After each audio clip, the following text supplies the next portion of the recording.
आत्मा का इंतकाम, अनोखी दुल्हन। आजा रे तू दिल के सहारे, तुझको पुकारे गीत हमारे मेरे ओ सजना। रात के सन्नाटे में जहां दुनिया सो जाती है, चारों तरफ सन्नाटा छाया होता है, ऐसे में उस अंधेरे को चीरती बड़ी दर्द भरी आवाज फिजा में तैरती हुई माहौल को गमगीन कर देती है। बहुत ही भरी आवाज में गाया ये गीत सोते हुए लोगों को जगा देता है और जो अभी भी जाग रहे होते हैं उनके दिल को तड़पा देता है। आवाज बहुत दर्द भरी है, इसमें कोई संदेह नहीं है, लेकिन बहुत खौफनाक भी है, ये भी सही है। इस आवाज को सब पहचानते हैं। करुण स्वर गाने वाले के लिए है, लेकिन सुनने वाले के लिए मौत का परवाना है। ये गीत गूंजता है तब गलियों में एक साया निकलता है जो एक औरत का है। धीरे धीरे चलती हुई वो सुनसान गली में जाती है, सफेद कपड़ों में होती है, कमर तक खुले हुए उसके बाल झूल रहे होते हैं और धीरे धीरे जाकर किसी खास दरवाजे पर रुक जाती है।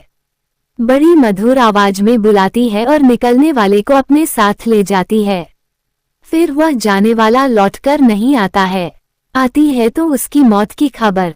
वो इंतकाम में सुलगती हुई एक आत्मा है जो किसी खास मकसद से ही लोगों को मार रही है। वह एक खौफनाक चुड़ैल है, लेकिन सोचने वाली बात है कि वो लड़कियों या औरतों के साथ ऐसा नहीं करती। उसका शिकार सिर्फ मर्द ही बनते हैं, वो केवल मर्दों के साथ ही ऐसा करती है। तो उन्हीं के साथ ऐसा क्यों करती है? ऐसा क्या हुआ उसके साथ ऐसा क्यों कर रही है? पूरे शहर में आतंक फैला हुआ है। लोग कहते हैं कि उसका एक मिशन है। उसका क्या मिशन है ये किसी को नहीं पता। हर कोई डरा हुआ है, हर जगह खौफ पसरा हुआ है। क्या पता कौन सी गली में दस्तक हो और उसकी मौत उसे खींच कर ले जाए। क्या पता आने वाले कल में किसकी बारी है। क्या वह सबको मारती है या कुछ चुनिंदा लोगों को ही? वह चुड़ैल कैसे बनी? इन सब बातों का अब होगा पर्दाफाश। आइए चलते हैं इस खौफनाक कहानी का राज जानने के लिए बेंगलुरु के एक ऑफिस में। चल यार, ऑफिस में बैठे बैठे बोर हो गए हैं, चल आज कहीं घूमने चलते हैं, कौशिक ने उकताए हुए स्वर में सौम्य से कहा। कौशिक ने भी उसका अनुमोदन किया। सच यार, मैं भी बोर हो गया हूँ, एक सी रूटीन में बंद कर ऐसा लगता है कि जैसे जिंदगी यही थम कर रह गई। हम बिल्कुल मशीन बनकर रह गए हैं। कोई एडवेंचर, कोई जरा सा भी थ्रिल नहीं, वही बोरियत भरी रूटीन। तो फिर चल कहीं दूर चलते हैं, इस ऑफिस से दूर। दो सौम्य ने लंबी सांस छोड़ते हुए कहा। सौम्य हर समय पता नहीं किस दुनिया में गुम रहता था। उसको हंसते हुए तो कभी कभार ही देखा जाता था। कौशिक उसको इस बात के लिए कई बार टोक भी चुका था, लेकिन सौम्य हंसकर टाल देता, कह देता कि आदत है, सबकी आदत एक सी नहीं होती। तू अलग तरह का है, मैं अलग तरह का हूँ। दोनों कंप्यूटर इंजीनियर हैं और अकेले ही बेंगलुरु में रहते हैं। कौशिक दिल्ली में रहता था, उसके पेरेंट्स भाई बहन भी वहीं थे। बीटेक करने में के बाद उसका प्लेसमेंट बेंगलुरु में एक मल्टीनेशनल कंपनी में हुआ था। मैं पहले तो यहाँ भेजने के लिए उसके घर वालों ने आनाकानी की, लेकिन अच्छी जॉब होने के कारण कौशिक ने कह दिया कि वह जाएगा। पहले पहले जब वह आया तो अकेला था, हिचकिचा रहा था। उसे याद आया अब इसमें उसका पहला दिन बहुत तनाव से भरा था। वह सोच रहा था कि कैसे एडजस्ट करेगा, कैसा लगेगा नया शहर, नया परिवेश, नया माहौल। लेकिन पहले ही दिन उसकी जान पहचान उसके ही जैसे सौम्य से हो गई। पर वह भी कंप्यूटर इंजीनियर था, वह भी दिल्ली से ही आया था। सौम्य के डैडी दिल्ली पुलिस में इंस्पेक्टर थे, ये सभी राजेंद्र नगर के रहने वाले थे। उसकी ऑफिस में ही सौम्य से मुलाकात हुई थी। वह भी नया आया था। पहले तो दोनों अलग अलग रूम लेने को थे, लेकिन फिर सोचा कि दोनों मिलकर लेते हैं। उन्होंने तुलसी धाम सोसाइटी में चौथी फ्लोर पर फ्लैट ले लिया। वे बड़े आराम से रह रहे थे, इनकम खूब अच्छी थी, इसलिए घर भेजकर भी काफी मौज से कटती थी। अभी शादी दोनों लोगों की नहीं हुई थी। बागों के शहर के नाम से मशहूर बेंगलुरु वैसे भी बहुत खूबसूरत जगह है। जब उन्होंने मूड बना ही लिया तो फिर दूसरे दिन छुट्टी ले ली और वे निकल पड़े शहर की भीड़-भाड़ से दूर। पहली बार दोनों साथ घूमने निकले थे, इसलिए दोनों ने आपस में बातें भी खूब की थीं। सौम्य वैसे तो कम बोलता था, लेकिन आज बाहर निकलकर थोड़ा खुल गया था और अब दोनों के बीच में उतना अजनबीपन भी नहीं रहा था। इस समय दोनों खूबसूरत पहाड़ी जगह पर थे। आज कौशिक और सौम्य खूब घूमे थे। वे दोनों अभी सूर्यास्त का दृश्य देख रहे थे। सूर्य ढलता हुआ भी इतना खूबसूरत लगता है, यह उन्होंने आज जाना था। कहाँ मौका मिलता है नेचर के पास जाने का। इस समय वे जिस जगह पर बैठे थे उसका नाम था सावनदुर्ग। छोटी छोटी ढलान वाली पहाड़ियाँ फूलों से और विभिन्न वनस्पतियों से ढकी हुई उन्हें जैसे चुंबकीय आकर्षण से बांधे थीं। शरद प्रकृति के उस खुले सौंदर्य को टकटकी लगाए देख रहा था। ऐसे ही समय में अचानक कौशिक के मन में एक सवाल आया, यार एक बात पूछना चाहता हूँ। उद्धरण चिन्ह क्या? सौम्य ने प्रश्नवाचक नजर उठाकर कौशिक के चेहरे पर टिका दी। यही कि तूने अपनी लाइफ के बारे में क्या सोचा है? कौशिक मजाक मजाक में उसके बारे में जानना चाहता था कि आखिर क्या बात है जो यह इतना उदास रहता है। कुछ तो बात है ही। मैंने कुछ भी नहीं सोचा, सौम्य ने उदास स्वर में कहा। तो एक बात बता यार कुरेदा, तू इतना उदास क्यों रहता है? कौशिक ने उसको कुछ नहीं बस ऐसे ही। सौम्य अभी इतना खुलने को तैयार नहीं था। अच्छा बता, मुझसे मत छिपा, क्या तेरा कहीं कुछ चक्कर वक्कर तो नहीं था? अगर ऐसा हो तो भी मामला सब सेटल हो सकता है। तो तू जॉब कर रहा है अब, तू तो खाली भी नहीं है, या तुझे कोई धोखा देकर चला गया जो तू ऐसे मुंह बिसूरता रहता है? कौशिक भी जैसे आज उसके बारे में सब कुछ जान लेने की ठाने हुए था और वह सौम्य को छोड़ ही नहीं रहा था। कुछ भी नहीं यार, कुछ नहीं। सौम्य छोटी छोटी कंकड़ियों को दूर फेंकते हुए बोला। तू अपने बारे में बता। मैं अपने बारे में क्या बताऊं? कौशिक बोला, मैं तो जरा शायराना अंदाज का हूँ। अभी तक मेरे मन की गर्लफ्रेंड भी तो नहीं मिली। आज के इस युग में मजाक में भी कोई कहे कि मेरी कोई गर्लफ्रेंड अभी तक नहीं रही है तो बोल, कौन मानेगा? तू तो जैसे विश्वामित्र है। अब सौम्य को हंसी आ गई थी। 11 नहीं सच्ची यार, अपने कान पकड़ते हुए कौशिक ने कहा। तोबा तोबा, मैं कभी फ्लर्ट करने के मामलों में नहीं रहा। मेरी तो इमेज अच्छी रही है।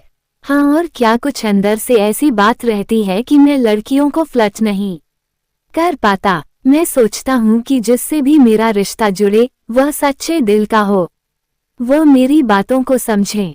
बिन कहे मेरी बातों को समझ जाए। ऐसा हो कि उसके संबंधों में कोई स्वार्थ ना हो। अरे ये तू कौन से जमाने की बात कर रहा है? आजकल ऐसा है कहाँ? सौम्य उसकी बात को काटकर बोला। छोटी सी जिंदगी होती है, उसे जी भर कर जीना चाहिए। हर पल बस बेफिक्री का हो। है ही क्या जिंदगी में? आज है कल ऊपर चले जाना है, उसके लिए इतना दिमाग पर बोझ क्या लेना? सौम्य ने अपनी फिलॉसफी झाड़ी। वो बिल्कुल ऐसा ही हो जैसा मैं सोचा करता हूँ। खूबसूरत हो, बिल्कुल मेरी कविताओं की तरह, मेरी शायरी की तरह। बस तब तो हो गया तेरा इश्क और मिल गया तुझे तेरा महबूब। तू सारी जिंदगी हवाई किले बनाने में ही गुजारेगा। कुछ भी हो यार, चाहे तू हंसे, लेकिन मैं सच बता रहा हूँ कि मुझे अभी तक भी ऐसे ही साथी की तलाश है। मुझे समझ में नहीं आता मैं क्या चाहता हूँ, मैं किसे ढूंढता हूँ। क्या वो इस वर्ल्ड में मिलेगी भी जिसे मैं सपनों में देखता हूँ, सोचता हूँ? वैसी ही इमेजिन वर्ल्ड की परी हो, वही रहेगी मेरे दिल में, वही चलेगी मेरे साथ। बस यार इसी वजह से आज तक मैं अकेला हूँ। मेरी फितरत ऐसी नहीं है कि लड़कियों से खेलो और फिर उन्हें छोड़कर दूसरे की तलाश में चल दो। एकाएक कई रंग समय के चेहरे पर आए और गुजर गए जिन्हें कौशिक ने नहीं देखा। आओ अब चलें, अब तो बहुत देर हो गई है, सौम्य ने अनमने ढंग से कहा। चलो, कौशिक अनिच्छा से बोला। जैसे ही उसने उठने का उपक्रम किया उसे हल्की सी कराहने की आवाज सुनाई दी। उसने चौंककर सौम्य की ओर देखा। क्या तुम्हें यह आवाज सुनाई दी है? सौम्य भी इधर उधर देख रहा था। हाँ कौशिक, लगा तो ऐसा ही था कि जैसे कोई कराह रहा है। अब की बार स्पष्ट स्वर में सुनाई दिया, मुझे बचा लो, मुझे बचाओ, पानी पानी। दोनों बहुत जोर से चौंके। यार कुछ चक्कर तो नहीं है? सौम्य डरते हुए बोला। यहाँ किसी इंसानी छाया तक का नाम नहीं है। ऐसे में आवाज कहाँ से आ रही है? कहीं भूत ऊत तो नहीं है? यार कौशिक, निकल लो यहाँ से। कैसी बात करते हो, इंसान हो या जानवर, कुछ दिमाग का इस्तेमाल भी कर लो। कोई भूत प्रेत होता तो हम अब तक यहाँ आराम से नहीं बैठे होते।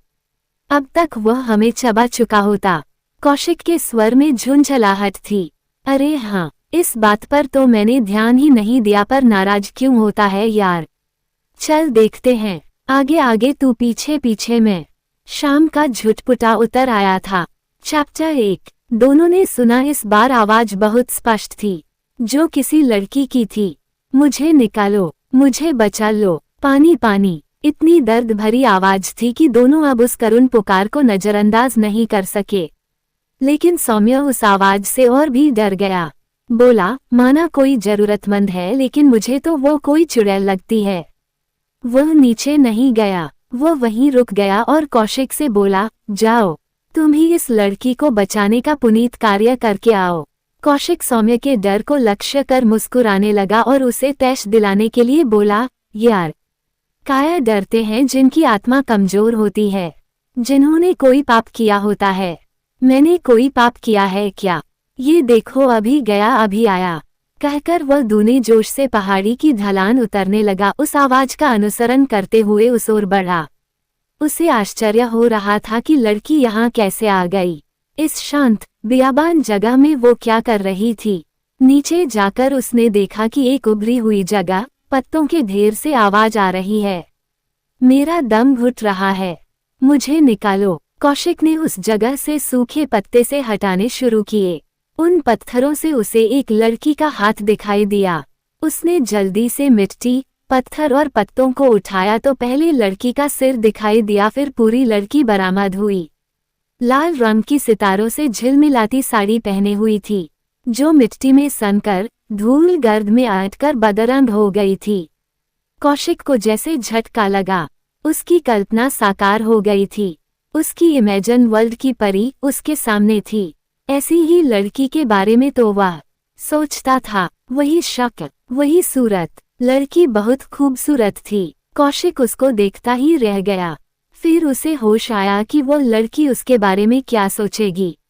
उस लड़की के चेहरे और पूरे शरीर पर चोट थी। जगह जगह से खून बह रहा था।